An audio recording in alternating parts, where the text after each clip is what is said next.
Nous sommes à une ère où l'Afrique veut réellement développer son industrie. Nous voyons un peu partout des créations de zones économiques qui ont pour vocation le fait de redynamiser les économies par de l'industrialisation. Alors, quel est le rôle de la Chine pour le développement industriel des pays africains ?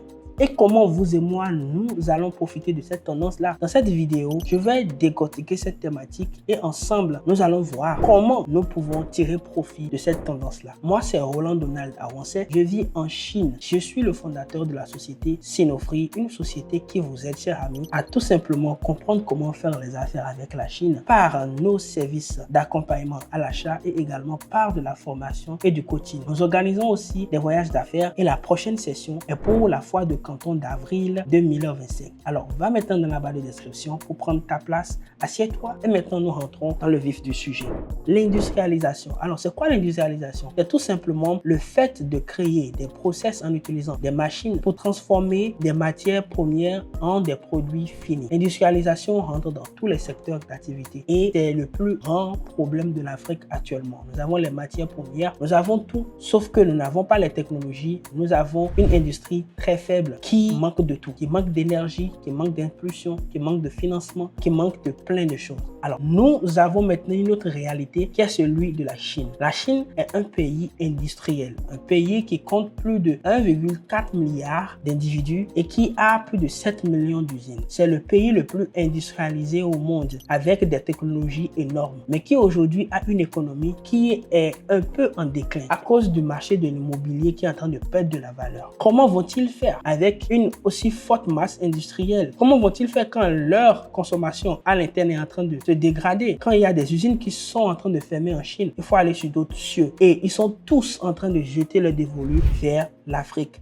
là où il y a toutes sortes de déficits. Alors, n'a-t-il pas des opportunités quand nous regardons les deux réalités? Un marché en demande et un marché en surplus. Chers amis, il y a tout simplement à trouver le vrai matching en trouvant les moyens de collaboration. Alors, chers amis, pourquoi aujourd'hui, moi, je pense que la Chine a un rôle fondamental à jouer dans cela? Le rôle de la Chine, les Chinois l'ont déjà compris, mais nous, les Africains, nous n'avions pas encore compris. La réalité, elle est celle-ci. C'est qu'il y a le fait qu'il y a des opportunités pour les entreprises chinoises à venir en Afrique pour trouver deux choses, de la matière première et de la main-d'œuvre. Mais le problème est que cette main-d'œuvre n'est pas encore qualifiée et les structurations ne sont pas encore bien faites en Afrique pour pouvoir aller vers certains secteurs. Nous voyons de plus en plus la volonté des États pour créer des zones économiques, mais il y a encore beaucoup de choses à faire. Il y a encore des individualités qui doivent se mettre sur ce secteur-là. Il y a encore des personnes comme vous et moi qui doivent se lever pour pouvoir créer des entreprises et trouver des collaborateurs chinois pour pouvoir réellement investir dans l'industrie locale. Et ce qui est intéressant, c'est que les Chinois ne sont pas hostiles à l'idée de faire cela parce qu'ils sont également dans ce besoin-là. Je vais vous donner l'exemple d'un pays qui a compris cela. Je vais d'abord commencer par l'exemple de l'Éthiopie. Aujourd'hui, vous allez voir beaucoup d'entreprises chinoises dans le textile qui iront s'installer en Éthiopie et qui vont employer plusieurs Éthiopiens. Justement, pourquoi? Parce que dans leur pays, en Chine, la main-d'œuvre, par exemple, pour faire des travaux basiques comme de la couture n'existe plus forcément en Chine. Ils ont une population vieillissante et une population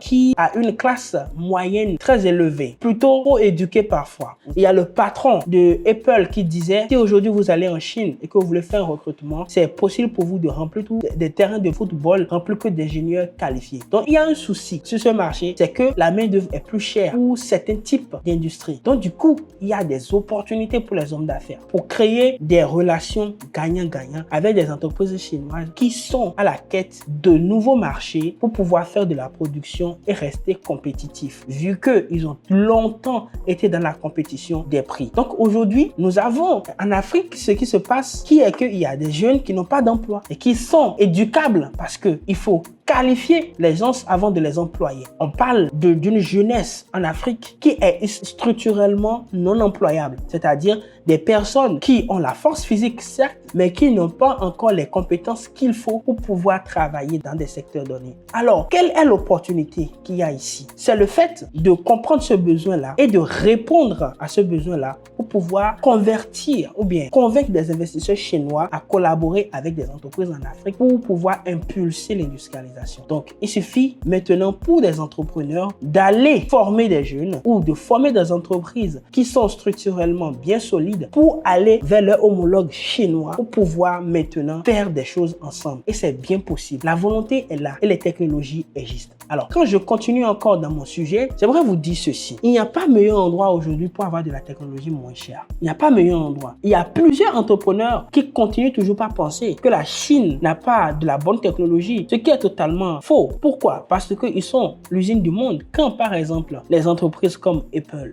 fabriquent en Chine, cela voudra dire énormément de choses. Quand vous voyez toutes les grosses marques du monde venir et trouver des usines en Chine pour pouvoir le faire de la fabrication, cela voudra dire que c'est la méconnaissance de ce marché qui nous amène à croire qu'ils font de la mauvaise qualité. Pourtant, ils ont la possibilité de nous vendre des technologies, mais carrément cadeau. Je vais vous donner un schéma pour que vous puissiez comprendre. J'ai déjà parlé avec plusieurs personnes qui vivent en Europe et qui ne sont jamais rentrées dans des usines. Pourtant, les usines sont en Europe. Vous voyez? Alors que ici, vous et moi, vous pouvez faire des rendez-vous avec des industriels et aller directement dans leurs usines. Il y a totalement une différence entre la perception du partage de la compétence et de la technologie entre la mentalité asiatique et la mentalité européenne et américaine. Les Chinois sont très ouverts pour faire les partages de technologie. Alors, aujourd'hui, si vous avez de l'investissement et vous voulez faire des usines, vous n'avez pas d'autre choix que d'aller en Chine pour avoir de la technologie moins chère. Alors, cela ne veut pas dire que la technologie chinoise peut répondre à tous nos besoins. Non, pas du tout. Mais aujourd'hui, on ne réinvente rien. On copie, on adapte. J'ai un ami chinois qui m'a dit ceci. Voici ce que la Chine fait. On fait quoi? On copie,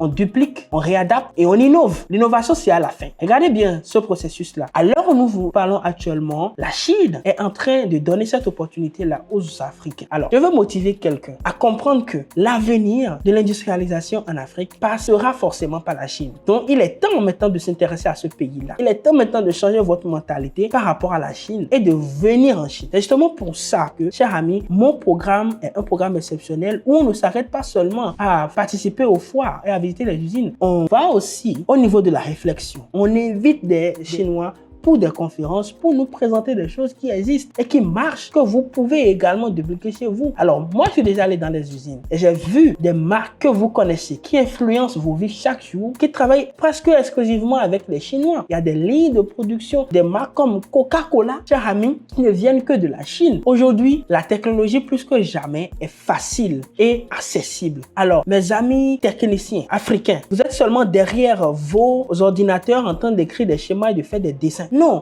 sortez maintenant pour aller toucher de doigt la réalité. Alors, je veux des personnes qui ont ce genre de réflexion pour les programmes de voyage que nous organisons. C'est justement pour ça que, bien même avant que vous ne veniez en Chine, nous vous offrons gratuitement ma formation sur le Sourcing Master Academy qui vous donne une vue plus ou moins globale de ce qu'est la Chine et de comment vous pouvez commencer par travailler avec les Chinois avant même d'être ici. Et chers amis, je veux des personnes, je veux des professeurs d'université, des ingénieurs, des hommes d'affaires, professionnels ou comme débutants, des profils de tout genre dans différents secteurs pour que nous nous asseyions sur la table de la réflexion ici en Chine, pour comprendre que quand le monde est en train de bouger, nous aussi nous devons prendre notre place. Alors si vous ne prenez pas vos places, d'autres viendront. Je suis allé dans des assises ici en Chine pour l'Afrique. J'étais étonné de voir que dans ces assises, on était juste quelques Noirs africains. Là, je ne suis pas raciste du tout. La majorité étaient des Indiens et des Libanais et qui ont nos passeports et qui sont aujourd'hui des collaborateurs de marques chinoises et qui vont même jusqu'à piloter des projets, chers amis, d'industrialisation de ces marques-là qu'ils ont en Afrique. Parce qu'ils ont pu construire le trust et factuellement, ils sont, chers amis, des Africains. Je ne suis pas raciste, chers amis, je ne suis pas contre les autres, mais quand même, je sens que nous sommes en train de laisser nos places. Il est temps maintenant de prendre ta place, toi qui m'écoutes. Alors, je t'invite maintenant à prendre ton rendez-vous et nous allons discuter de choses profondes ensemble. Et c'est seulement ensemble, en créant des ponts et des collaborations, que nous allons réellement profiter de la Chine. C'est pas cela qui aura réellement les transferts de connaissances et de technologies dont nous avons besoin, chers amis, pour pouvoir développer nos économies en Afrique. Ne sois pas un spectateur, cher ami, sois plutôt un acteur. Donc, va maintenant dans la barre de description, prendre ta place, viens dans ce programme exceptionnel où les places sont très limitées. Cher ami, nous faisons un recrutement très sérieux et nous allons réellement t'aider à avoir de l'impact et à mener ton business dans une nouvelle dimension. Cher ami, on vous attend de l'autre côté et que Dieu vous bénisse. À tout à l'heure.